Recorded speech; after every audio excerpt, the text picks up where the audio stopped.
From music to mourning, and I assure you it's very unconventional how I got right here. Same for how you got here with me. I'm glad you are here. Music is what started it all. Actually, a garbage man. Garbage man to mortician to musician. Be sure to subscribe right now and click the bell so you can be notified when I release new content. Let me go and dive right back in. At 7 years old, I wanted to be a garbage man. I was at the bus stop and I came home because, you know, if you're a 90s kid, you saw the guy pull the lever and the toter would tip over and they would stand on the back bumper to the next stop. It was so awesome. And I never will forget this guy. I was like, I love the idea of being a garbage man. And he was so happy. And he said, I love trash. It was awesome. I go home and I say, Mom, I want to be a garbage man. She's like, set your sights a little bit higher. Nothing against sanitation workers. I think my mom just realized that I just like standing on the bumper. And then to get to the music side, I was in trouble a lot. I just wouldn't stop talking. And Miss Harris, my music teacher, I always enjoyed singing, but I got in trouble. And she stands me in front of the class to sing a song, an old hymn. And instead of being punished, because that's what the attempt was, I was like, yeah, attention. And she was like, whoa, you're good. So then I started taking voice lessons, piano lessons. And then I started to write.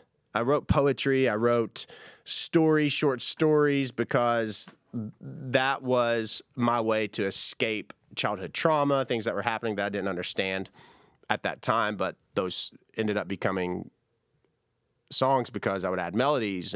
But during that time also, I was obsessed with magic. I loved magic.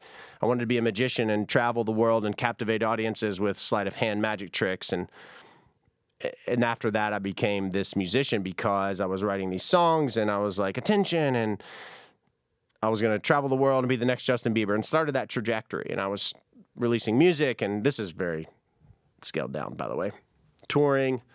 And this is right at the beginning of social media. Social media hadn't really even taken off yet. And I end up at home on my birthday. Home is Owensboro, Kentucky. I was tired of traveling on the road. I had no roots whatsoever. And I was like, yeah, I'll go into the funeral profession. So I got a tour of a family funeral home, and the rest is history. I got a job on June 26th, 2010, and began the process of obsessing over processes and people, but grieved this idea that music would never be again.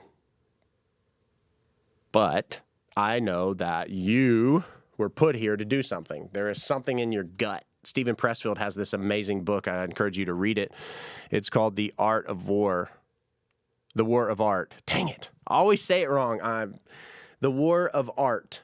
The War of Art talks about this thing that's in us. And until we do that thing, we won't be content. And I realized that you could meld the worlds of music with funerals. And by that time, I had a family, and I had been a part of growing to 12 funeral locations and processes and experiences and people. And I realized that this world was about you.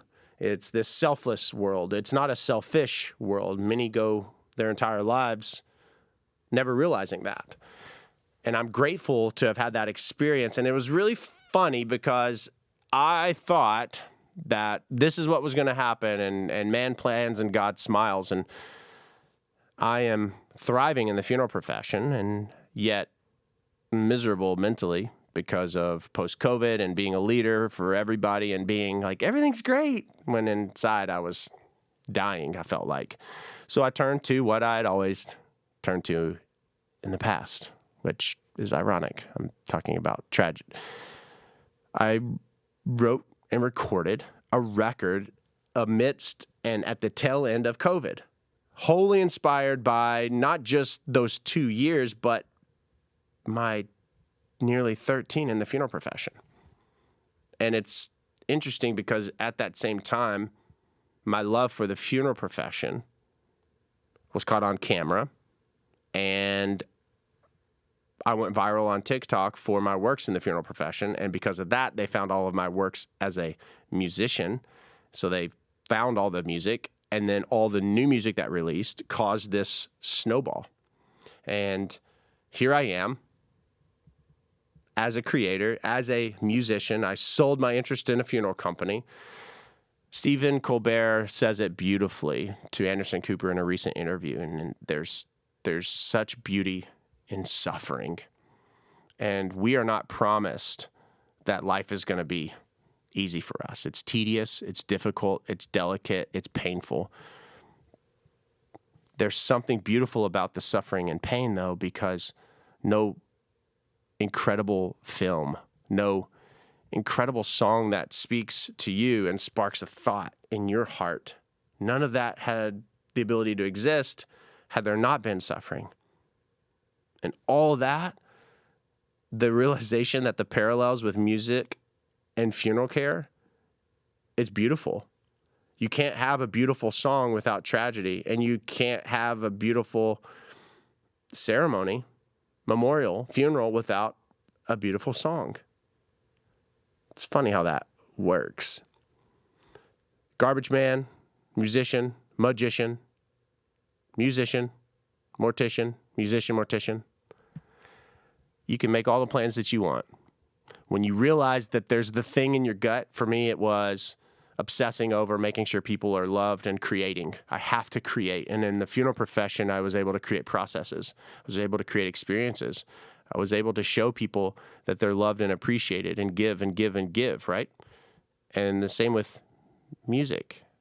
I'm able to create. So if I'm not creating, I'm not living. And Stephen Pressfield is correct because the parallels are beautiful. And if you realize that, if you finally start doing what you love, you're really living. And so that is how and why, most importantly, why I'm here is because I believe everyone's worthy to be cared for. And I wrote songs amidst my tragedy as a teenager. And then I served during people's most tragic times. And because of my trauma, I started to write again. And because of my writing and my heart, people caught wind and connected. And here you are, and here I am. You can't have a beautiful song without tragedy. And you can't have an incredibly beautiful memorial funeral celebration without an incredible musical piece that makes you go back to a moment in time. Because I can tell you right now, you can think of a song and put someone that you love and a memory to it. Find what you love. Be nerdy about it. Dallas, my friend, said that. In a previous podcast, Dallas said it. I do say it, but Dallas started it. And speaking of podcasts, You'll Die Trying episodes release every Tuesday at 6 a.m. You can stream all of my music wherever you stream music. And be sure to click in the description there and follow me on all the socials. TikTok, Insta, all the fun stuff. We got so much happening. I'm grateful for you. I'm grateful for you helping make Yet go to radio and reach number 15. I hope this finds you well. Find what you love. Be nerdy about it. You can make plans all you want. God smiles. But as long as within those plans, you're doing what you love. Be sure to subscribe right here. Click the bell to be notified when new content releases, and embrace it. Embrace where you are in this moment, because that's where you're supposed to be. And I will see you around the river bend at the next one.